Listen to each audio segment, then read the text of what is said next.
how to make red velvet cupcakes with Ermine frosting and a marshmallow buttercream frosting. Let's get into it.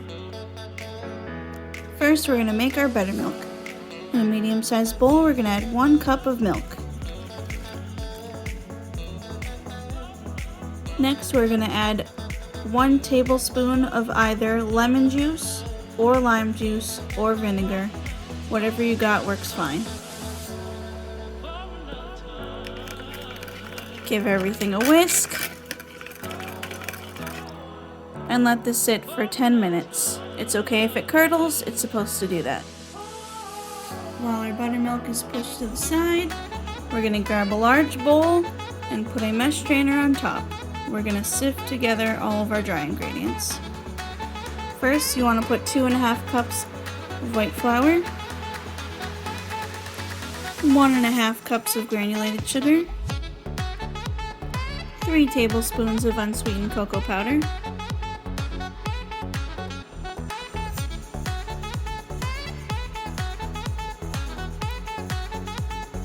1 teaspoon of cinnamon, 1.5 teaspoons of baking soda, and lastly, 1 teaspoon of salt. Carefully sieve everything into your large bowl so all the clumps get pulled out. Careful not to make a huge mess.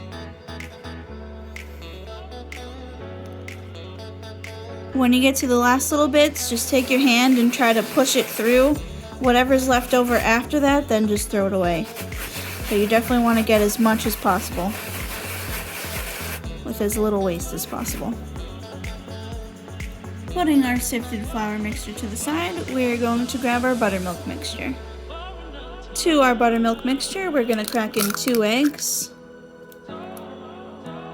Don't forget, all eggs or butter or anything else you're going to use should always be room temperature. That way they will mix into your batter more easily. Add 1.5 cups of vegetable oil.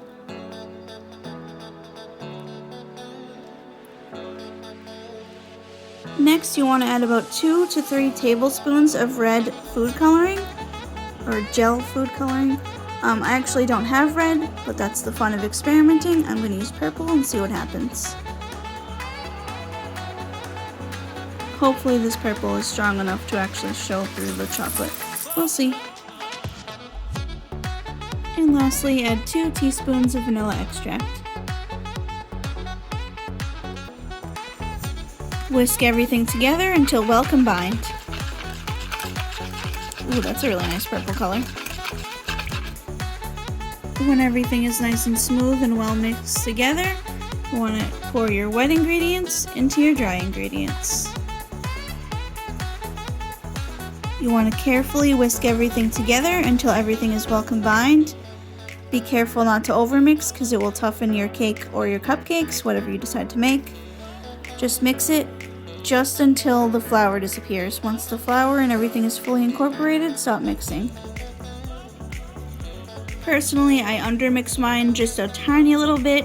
You can still see a few little flour specks here and there. That's totally fine. I'd rather undermix it just a tiny little than having overmix and having it really tough later on. Also, so far so good. The purple color is actually holding up so far. Not sure if it translates well through the camera, but me looking at it, looks really good. Nice, vibrant purple. So depending on what you want to make, if you want to make a cake, you definitely want to make sure you grease and flour your cake pans. But for me, I'm going to make cupcakes. So you want to line your cupcake tins with cupcake liners. If you don't have cupcake liners, that's fine. You can just make sure you grease the wells of your cupcake pans really well so they don't stick later on if you're just making it that way. You want to fill your cake or your cupcake, whatever, no matter which one you're making, so about 3/4 of the way full so it doesn't overflow. And of course, if you decide to make cakes instead of cupcakes, try to divide your batter evenly between all of your cake tins. Now, if you're making cake you're going to want to bake it off at 350 degrees for about 30 to 35 minutes, or until a toothpick inserted comes out clean. As for cupcakes, I only got about 21, just for a fair warning. As for cupcakes, you want to bake these off at 350 degrees for about 20 to 25 minutes, or until a toothpick inserted comes out clean. Once a toothpick inserted to your cupcakes or cake comes out clean, take them out of the oven and let them cool down. If you have a wire rack, it will be best to take your cakes or your cupcakes out and put them on the wire rack so they cool down a bit faster. Let them get to room temp. While our cupcakes are cooling down, we're going to work on our Ermine frosting. Grab yourself a small to medium-sized saucepan. To this, you're going to add 3/4 of a cup plus 3 tablespoons of granulated sugar. Add 1/3 of a cup of all-purpose flour and an 1/8 teaspoon of salt.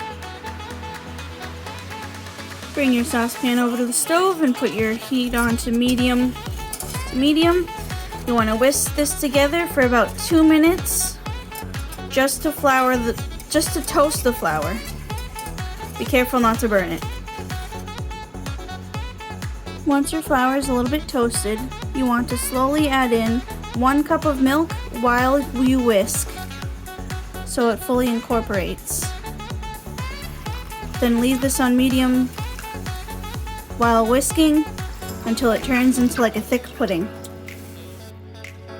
Once your mixture gets to a pudding-like consistency, take some heat-safe plastic wrap and put it directly onto your pudding mix, or your pudding-like mix. Make sure it touches your mixture and covers it completely. This will help prevent skin from forming on top. Let this rest until completely cooled, at least 2 hours. While the beginning stages of our Ermine frosting are cooling down, I'm going to make a second type of frosting, Marshmallow Buttercream. First, you want to take 1 7/0 jar of marshmallow cream. It does not have to be the Fluff brand, it could be any marshmallow cream. Add it to a large to medium-sized bowl. This 7/0 jar should be about 1.5 cups if you're using a larger size container. To the marshmallow cream, you want to add 1 cup of softened room temperature butter, a 1/2 teaspoon of vanilla, add 1 tablespoon of milk. Beat with an electric mixer until everything is nice, smooth, and combined. Once everything is smooth and well combined, you're going to add 2 1/4 cups of powdered sugar. This next part's optional, but for fun, I'm going to add some blue food coloring. You can add whatever color you want, or not if you don't want to. Now you want to beat again on low speed until everything is nice and well combined. If you need to, feel free to add a little bit more milk at a time until you get the consistency you would need, usually for spreading, until it's perfect. So right now, as you can see, mine is very thick. I'm just going to add a splash more milk to get it to be a little bit more spreadable. If you're going to make this and use it for piping on cupcakes, make sure it's not too thin because obviously you want to make it pipeable. I'm going to get some of this ready ahead of time. Just going to fill a piping bag with my marshmallow buttercream frosting. If you want an easier way to explanation, you can check out my how to make white cake and vanilla buttercream frosting recipe. I explain how to do this there. Once your flour milk mixture is completely cooled down, about 2 hours, we're going to start making our actual frosting. Now the recipe really asks you to use a stand mixer, but I understand that most people don't have that, so I'm going to experiment a little and use my hand mixer, but I'm sure it'll work out fine. So in a large bowl, you want to add 1 cup of softened butter. You want to whisk and beat this until it's light and fluffy. roughly about 2 to 3 minutes.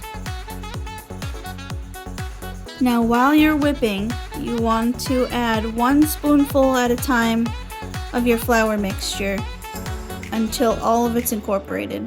Mine's only paused for now because I'm showing you while recording, and it's hard to do with one hand. But mix it all in there, 1 spoonful at a time until it's all incorporated. When all of your flour mixture is fully incorporated, you're going to add 2 teaspoons of vanilla extract. And for optional fun, you can add some food dye. I'm going to add some pink.